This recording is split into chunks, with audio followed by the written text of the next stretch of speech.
Kahandaan sa mga pagdating ng hindi inaasahang sakuna, tiyak na kaligtasan ng ating mga buhay. Ito po ang espesyal na edisyon ng Pilipinas Online Bantay OCW, hatid ng Bantay OCW Foundation mula po dito sa Inquirer.net at Radyo Inquirer Online. Ako po si Susan K. Bantay OCW, Bantay OCW,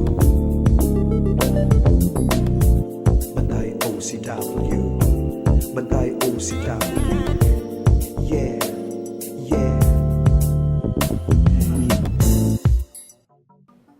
Tinutulungan tayo ng Office of Civil Defense na paghandaan ang anumang sakuna na maaari pong kaharapin natin anumang oras mula ngayon hanggang sa mga susunod na panahon. Siyempre, muli makakasama natin ang Chief ng External and Media Relations mula po sa Office of Civil Defense ng Department of National Defense. Walang iba si Ginoong Mark Timbal. Prof, welcome back. Ma'am, thank you po. Salamat po Ito muli. ang profesor na talagang hanggang ngayon ay patuloy po tayong ine-educate, may kinalaman sa nagliligtas buhay na impormasyon ito. Tama po kayo dyan, Ma'am Susan. At yung ating Office of Civil Defense po ay patuloy sa ating misyon na pangalagaan yung mga kababayan po natin saan mang sulok ng ating bansa. At minsan nga, kahit wala na sa Pilipinas, inaasikaso pa rin po namin para masigurado na pagbalik po nila dito, ligtas din po nilang madadatnan ng kanilang mga mahal sa Oo buhay. nga. Kumusta kayo ng pandemic? Kasama yun, di po ba? Tama po kayo dyan. Ang Office of Civil Defense po ay isa sa mga nangungunang ahensya during the time of the COVID-19 pandemic, Ma'am Susan. Nagpalabas po ang utos ang dating Pangulong Duterte noon sa administrative order kung saan inatasan ng Office of Civil Defense na pamahalaan ang lahat ng mga donasyon na binibigay sa pamahalaan at sa mga ospital para masigurado na lahat ng mga COVID-19 attending agencies and institutions ay magkaroon ng karampatang supply na magagamit sa pagtulong sa mga kababayan po natin na naapektuhan po ng pandemya. Pero Sir Mark, syempre kayo din, nabulaga ka rin nun, di ba? Totoo po Bigla yan. yun. Totoo So, po yan. lahat bago sa atin nun eh. Lahat una. Totoo po yan. Although po, bago po naman nagkaroon ng pandemic, ang Pilipinas po ay naging bahagi ng isang pangrehiyon na paghahanda para sa isang pandemic na insidente.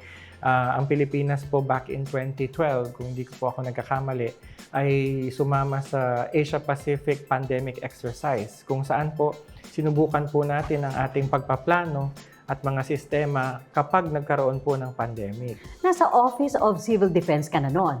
Opo, ma'am. Eh, Ganun na matagal. kaya naman pala, kasi sir, hindi mo masasabi yan eh. Di ba kung wala ka nung time na yon. Opo. At alam naman natin, palit-palit yung mga opisyal. Opo, andun nga po ako, matenda Kaya ko doon sa pala.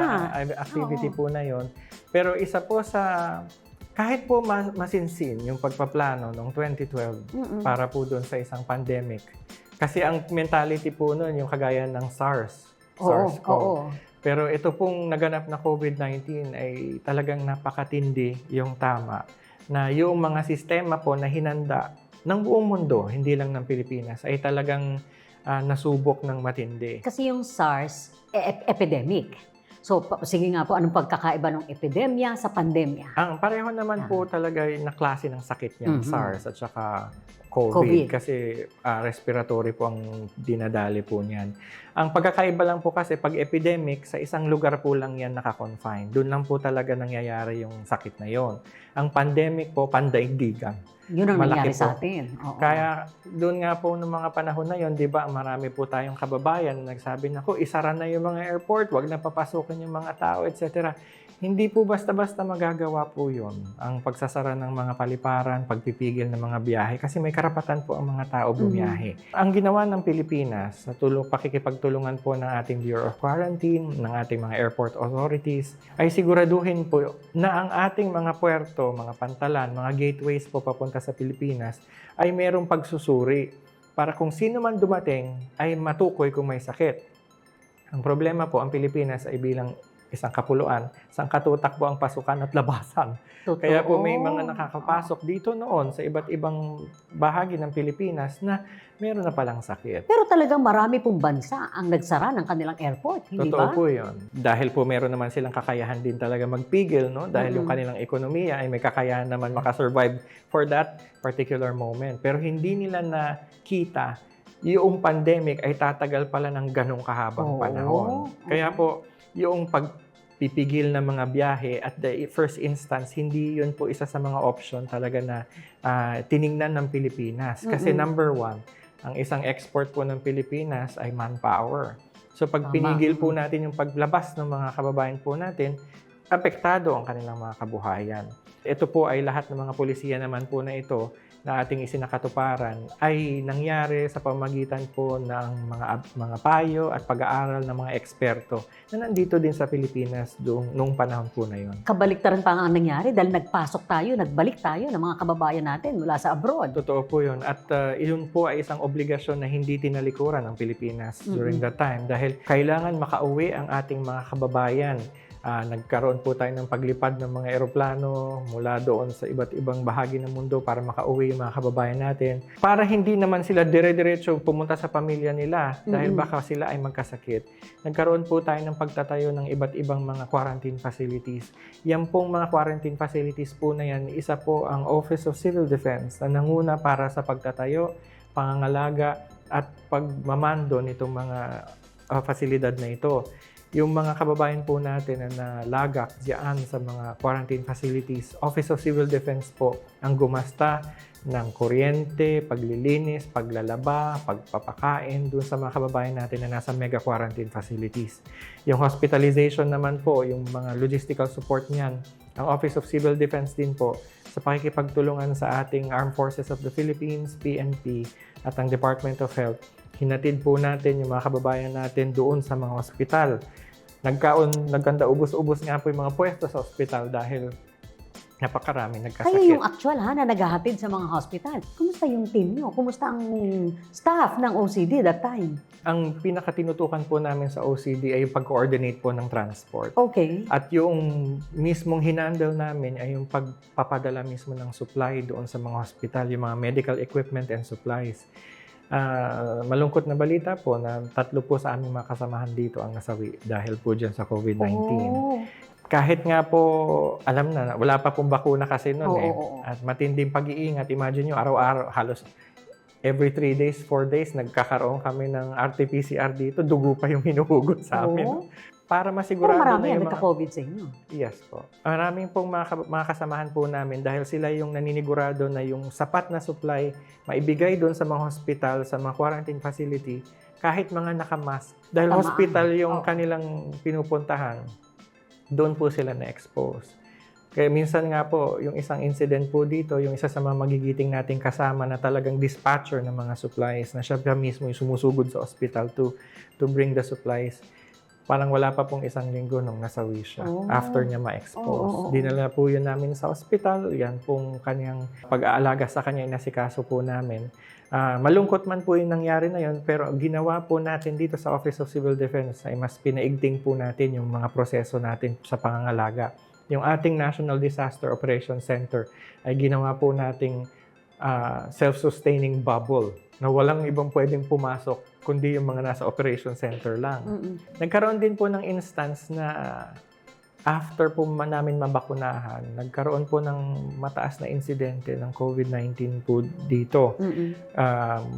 Umabot din po ng more than almost 100 people dito sa ating civil defense staff ang nagkasakit. Halos naubos na kayo. Yes po. Okay. Lagpas.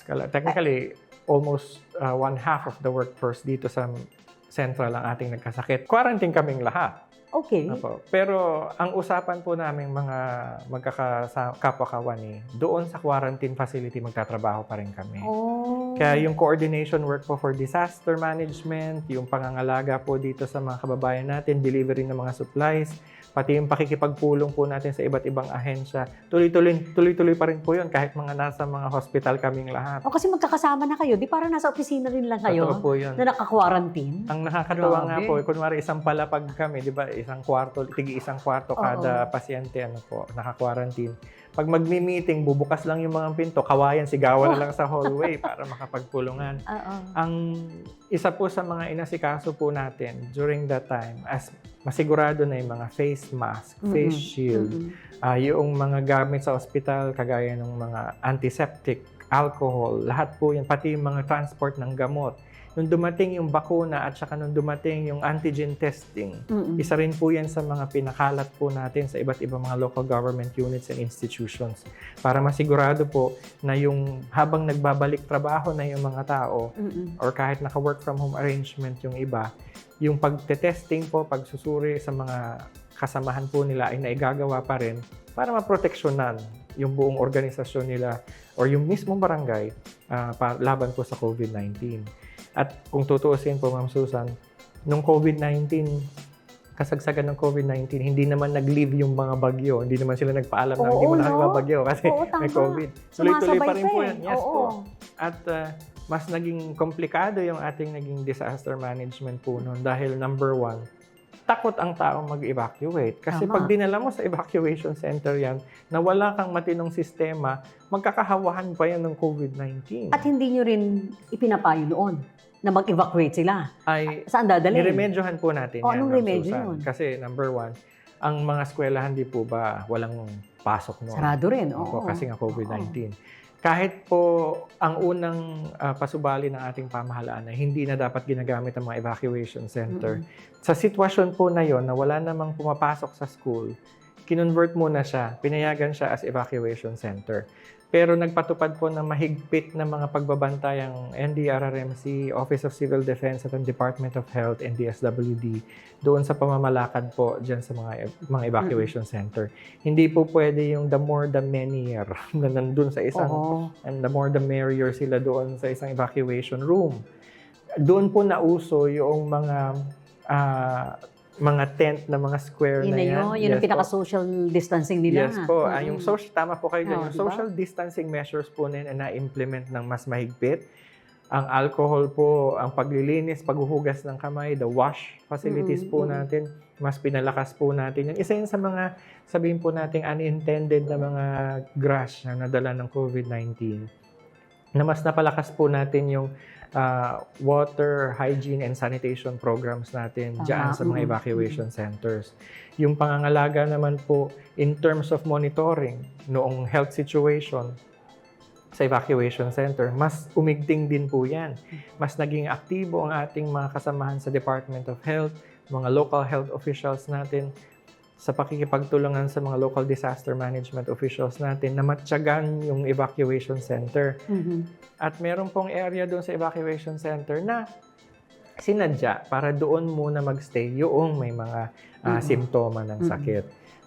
Doon din po sa panahon ng pandemya, mas lumabas po yung pagiging makatao ng Pilipino in the sense that pag nagkakaroon po ng evacuation, di ba, lalo na nung pumutok po yung Taal,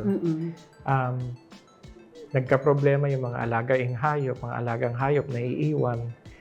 Naging parte na po ng ating sistema. Pinalakas din po natin yung pangangalaga, hindi lang sa tao, kundi doon sa mga Pati hayop. hayop. Oo. Pag nag-evacuate na po tayo, lalo na yung mga kababayan nating agricultural, ang pag-evacuate po kasama na yung mga alagang hayop. So, kasi yun din ang reason bakit ayaw nilang umalis, hindi ba? Totoo po Ayaw yan. nilang iwanan yung mga hayop. Ang agriculture department po natin ay nagtayo ng mga animal rescue centers, agricultural support centers, kung saan pwede po nilang ilagak yung kanilang mga alagang hayop during that time. Ano yung matinding leksyon, aral ng Office of Civil Defense during that pandemic? Ngayon kasi pwedeng sabihin na natin COVID-free na tayo, hindi ba? Diniklara na yan? Opo, natapos na po ang COVID-19 health emergency. At tama po kayo, Ma'am Susan, obligasyon po ng ating disaster management system dito sa Pilipinas, lalo na ng Office of Civil Defense, na ang lahat ng mga aral at yung mga paghihirap na na-encounter natin during the time of the pandemic ay matutunan po natin at mas masuri nating mabuti. Ang una po dyan, number one, ay dapat po pag ganitong mga panahon, yung abiso ng mga eksperto ang dapat mamayani. Hindi po yung kung ano-anong mga chismis dyan sa mga labas. Tama. Kasi yung misinformation, naging matinding issue po yan nung panahon ng pandemic. Kasi dahil bago po ang COVID-19, di ba dati NCOV nga po ang tawag Yes. kasi because it's a novel coronavirus. Dahil bago po ito, pati mismo yung mga siyentipiko natin, inaaral pa kung ano yung sakit. So tayo po lahat dito sa disaster management, inaantay natin yung abiso ng mga siyentipiko sa mga health experts.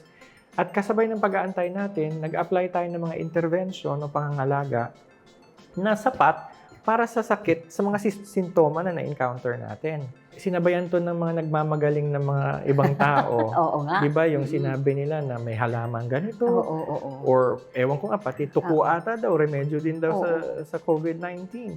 Pero ito pong mga ito, natutunan natin kung paano natin number one, mamanduhin, pangangalagaan ang maaasahang impormasyon. Ipaubaya sa expert. Opo, at tinuruan din po natin ang ating mga kababayan na dapat maniwala doon sa mga reliable na sources. That's true. Ang ating mga kababayan ang ating mga kasamaan sa media naman po ay isa sa mga naging mga susi sa ating matagumpay na pagbibigay ng impormasyon sa ating mga kababayan. Pero minsan po talaga yung fake news. Mukha siyang totoo. At first, minsan naluloko din kami talaga nun. Pinagpapasapasahan pa kasi. Correct. At bumubuelo din kami kasi pag alam namin na hindi pala babawiin talaga namin. And during that time po, doon nakita ang importansya ng pagiging honest ng lahat ng mga stakeholders sa pagmamando ng emergency na to. Kasi kung pangangatawanan natin ang isang pagkakamali dahil nagkahiyaan na, buhay po ang nakataya dyan. Kaya yan po isa sa mga leksyon natin. Number 2, yung pagpapalakas po ng logistical coordination natin. Sangkatutak po ng mga kabayanan dito sa Pilipinas ang naapektuhan ng COVID-19. Hindi po lahat ng Pilipinas, lahat ng mga city and municipality ay first class na mayayamang mga bayan. True. Marami pong mga kabayanan dito, lalo na yung mga nasa rural area, ang hirap sa pondo. Yung mga community hospitals po nila ay hindi sapat ang kagamitan. Minsan nga po, wala rin community health professionals. Lahat po yun ay mga leksyon na pinapalakas ngayon ng ating Department of Health, ang pagpapaabot ng tulong medical doon sa mga areas na yon. At sa Office of Civil Defense naman, nagpapasalamat po tayo dahil yung modernization ng ating Armed Forces of the Philippines ay nakasabay sa panahon po ng pandemya. Kaya pansin niyo po, during that time, ang relief deliveries po natin, hindi tayo nadidelay ng labis. Ano po? Within the first 24 hours, yung augmentation relief andun na. Bakit augmentation po sinasabi ko? Kasi may preposition relief na. Okay. Wala pa po yung sama ng panahon, wala pa yung emergency. Meron na. May nakatabi na po doon para dagdaglian, magkukuha ng local government at may pamimigay sa mga kababayan natin. At inaral din po natin yung iba't ibang paraan ng pagde-deliver ng relief. Meron po tayong mga kababayan na nasa kabundukan po noon na nag-airdrop, airlift ng mga relief items. No? Dati po yung mga lumang helicopter natin, mangangamba po yung mga taga-Air Force kung paano nila i-deliver yon. Pero dahil nga po yung ating mga makabagong kagamitan, kagaya ng mga Black Hawk units na ating Armed Forces of the Philippines, kahit saang sulok na pupuntahan na yung ating mga makabagong barko na barkong pandigma, mga support vessels po ng ating Armed Forces of the Philippines ay nagamit din po para sa pagpapadeliver ng mga relief items. Pinapakita lang po ng mga bagay na ito ang katotohanan na ang disaster management ay hindi pang isang ahensya lamang. Hindi din namin problema to sa gobyerno mag-isa, kundi ito po ay ma-handle po natin, makakayanan natin ang sama-sama at tulungan. Ito po yung mga nagiging susi para sa ating susunod na pagkilos. Huwag naman sana loobin ng Panginoon na magkaroon pa ulit ng isang pandemic. Pero lahat ng leksyon na yan, lahat ng lessons na natutunan ng OCD, ia-apply yan sa lahat ng klase ng mga disasters naman o sakuna, hindi ba? Na nangyayari dito sa Pilipinas. At sabi nyo nga, napakalaki ng role ng ating mga kababayan na sila mismo may kaalaman. Dahil sa OCD, yung kaligtasan naman ng ating mga kababayan ang inyong sinisigurado. Totoo po yan, Ma'am Susan. Paalala sa ating mga kababayan, saan man sa mundo. Opo, sa ating po mga kababayan, palagi po ang ating Office of Civil Defense ay hindi po tumitigil sa pangangalaga sa ating mga kababayan sa kahit anumang panahon, may bagyo man, may lindol o kahit sa tag-araw. Ito po'y patuloy po nating ginagawa para masigurado na ang bawat Pilipino walang pangamba at handang makakaharap sa lahat po ng pagsubok ng panahon para patuloy po ang ating pagtutulungan na mapalakas ang bagong Pilipinas.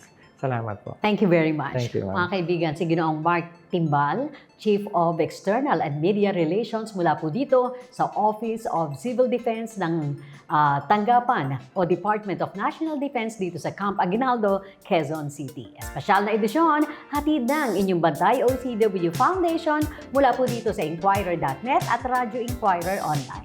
Ako po si Susan K.